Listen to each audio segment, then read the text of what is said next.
আল্লাহ পাক আদম আলাইহিস সালামকে সৃষ্টি করেছেন আমরা সবাই জানি, কিন্তু আল্লাহ পাক সূরা সদের মধ্যে বলছেন ইবলিসকে, হে ইবলিস, তোমাকে কিসে বারণ করলো আদমকে সেজদা করতে, যে আদমকে আমি নিজের হাত দিয়ে সৃষ্টি করেছি। আল্লাহ রাব্বুল আলামিন যে আমাদেরকে এত যত্ন করে ভালোবেসে সৃষ্টি করেছেন, এটা কি আল্লাহ পাকের দয়ার নিদর্শন নয়? মহাবিশ্বের অন্য কোনো মাখলুক সৃষ্টির ব্যাপারে আল্লাহ পাক বলেন নাই খলাকতু বিয়াদাই, আমি নিজ হাতে তাকে সৃষ্টি করেছি। শুধু সৃষ্টি নয়, সৃষ্টি করার পর আল্লাহ পাক তাকে সমস্ত নাম শিক্ষা দিয়েছেন।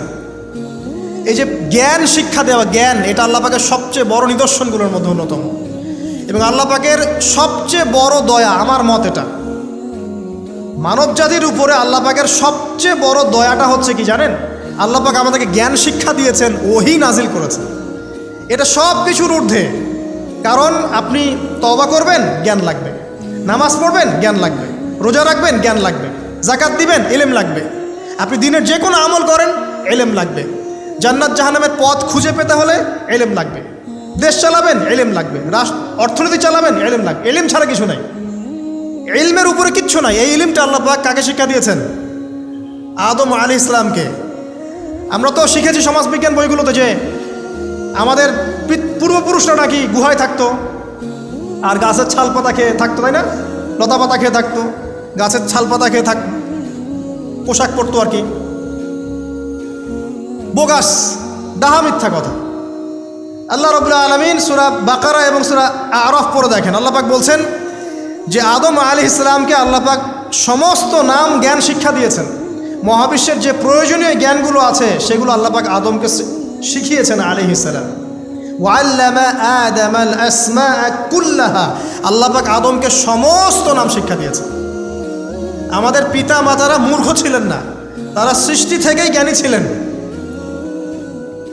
আদম আলাইহিস সালামের পারমাণবিক বোম বানানোর কোনো প্রয়োজন ছিল না। ছিল? বানান নাই। আপনার মধ্যে এই জ্ঞানটা আসছে কিভাবে? বাই ডিএনএ আপনি জ্ঞান পাচ্ছেন, কারণ আমরা আদম সন্তান। অনেক জ্ঞান আমাদের ভিতরেই আছে, এগুলো চর্চার মধ্য দিয়ে, গবেষণার মধ্য দিয়ে প্রস্ফুটিত হয় মাত্র। জ্ঞান ভিতরে আছে আমাদের। আমাদের পিতাকে জ্ঞানী করে পাঠানো হয়েছে। এই জ্ঞান শিক্ষা দেওয়াটা হচ্ছে আল্লাহ পাকের সবচেয়ে বড় দয়াগুলোর মধ্যে একটা। রহম করেছেন। শুধু তাই নয়, আদম আলাইহিস সালামকে এমন জ্ঞান শিক্ষা দিয়েছেন যে জ্ঞান ফেরেশতারা পর্যন্ত জানতো না। এটা কি দয়া নয়? এটা কি আদম সন্তানের প্রতি ভালোবাসা নয়? তারপরে সেজদা করিয়েছেন। মহাবিশ্বে অন্য কাউকে কি সেজদা করানো হয়েছে?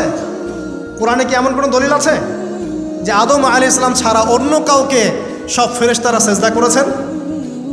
আছে? তাহলে এই যে সম্মান দেয় আল্লাহর পক্ষ থেকে, সম্মান কিসের ভিত্তিতে? সম্মান শারীরিক ক্ষমতার ভিত্তিতে? সম্মানটা কি কারণে? জ্ঞানের কারণে, ইলমের কারণে, জ্ঞানের কারণে সম্মান। এই সম্মান দেওয়াটা কি আল্লাহ পাকের রহমত এবং দয়ার নিদর্শন নয়? অতএব সম্মান পেতে হলে, আল্লাহর রহমত পেতে হলে সেই জ্ঞানের চর্চায় আবার ফিরে আসতে হবে। আপনি যদি আজও সেই ওহির জ্ঞানের চর্চা করেন, আল্লাহ পাক এই পৃথিবীবাসীর বুকের মধ্যে আপনার জন্য সম্মান পয়দা করে দিবেন ইনশাআল্লাহ। দেখে নিন।